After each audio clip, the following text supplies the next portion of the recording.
जय हिंद साथियों, स्वागत है आप सभी का अपनी YouTube channel steno with Wasim में।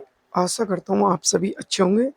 चलिए दोस्तों, डिक्टेशन स्टार्ट करते हैं। 5 सेकंड बाद स्पीड 80 शब्द प्रति मिनट। आप मेरे Telegram group steno with Wasim search करके जुड़ सकते हैं। चलिए, रेडी, स्टार्ट।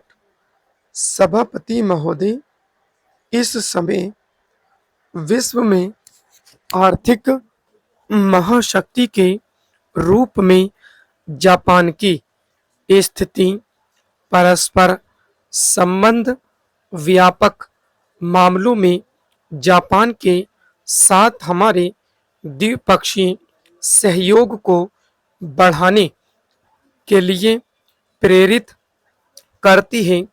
हमारा विश्वास है कि यह शांति एवं प्रगति का एक महत्वपूर्ण कारक है।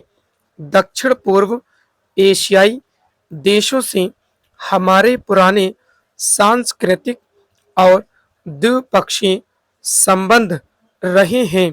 यह वह क्षेत्र है जिसने बहुत ही कम समय में तेजी से प्रगति की है। मेरी सरकार द्वारा किए गए प्रयासों से इस क्षेत्र के साथ हमारे पारस्परिक आर्थिक क्रियाकलाप को सुदृढ़ करने के नए अवसर उत्पन्न होंगे।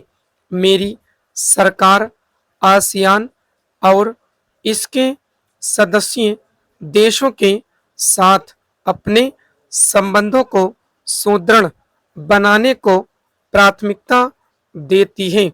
हमें आशा है आसियान के साथ हमारी क्षेत्रीय वार्ता जल्दी शुरू होगी।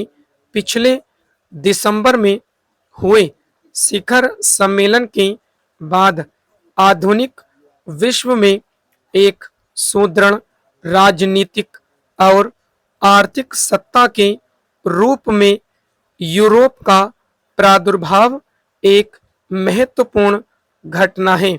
यूरोपीय समुदाय व्यापार में हमारा मुख्य भागीदार और निवेश का एक महत्वपूर्ण स्रोत है और हम अपना सहयोग और अधिक बढ़ाने तथा सुदृढ़ करने के इच्छुक हैं।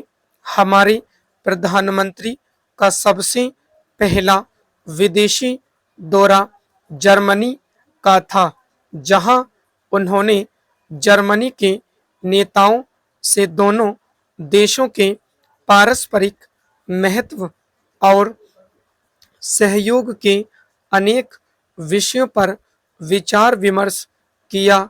हमने फ्रांस और पुर्तगाल जैसे अन्य प्रमुख यूरोपीय देशों के साथ भी उपयोगी वार्ता की।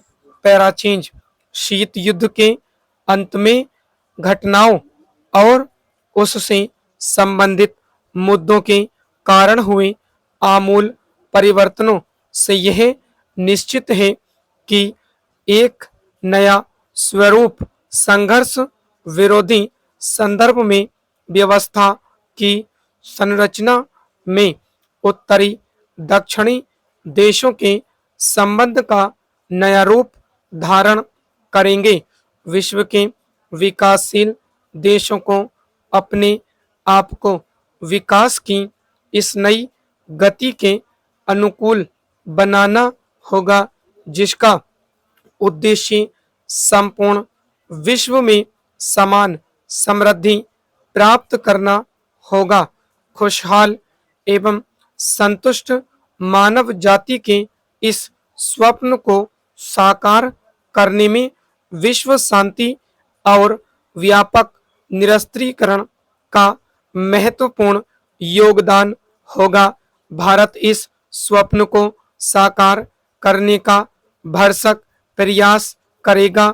इसी प्रकार बहुपक्षीय स्तर पर भी हमने प्राथमिकताओं की समग्र संरचना के भीतर ही अपना सहयोग प्रदान किया है। गुट निरपेक्ष आंदोलन अत्यधिक तेजी से होने वाले विश्वव्यापी विकास के अनुरूप हो रहा है। हमने इसकी स्थायी प्रासंगिकता के प्रति अपना विश्वास पुनः प्रकट किया है। इसके सिद्धांत में राष्ट्रीय निर्णय लेने की स्वतंत्रता आज जितनी प्रासंगिक है उतनी पहले कभी नहीं थी। G15 और राष्ट्रमंडल शिखर सम्मेलन जैसे अन्य बहुपक्षीय मंचों पर प्रधानमंत्री ने न केवल महत्वपूर्ण मुद्दों पर हमारे विचार व्यक्त किए बल्कि बहुपक्षीय कार्यसूची के विकास संबंधी मुद्दों की प्रधानता और महत्ता को पुनः स्थापित करने की आवश्यकता पर भी बल दिया। स्टॉप। दोस्तों, डिक्टेशन यदि आपको पसंद आए तो लाइक शेयर और सब्सक्राइब जरूर करें ताकि आप सभी तक नोटिफिकेशन पहुंच सके। धन्यवाद दोस्तों।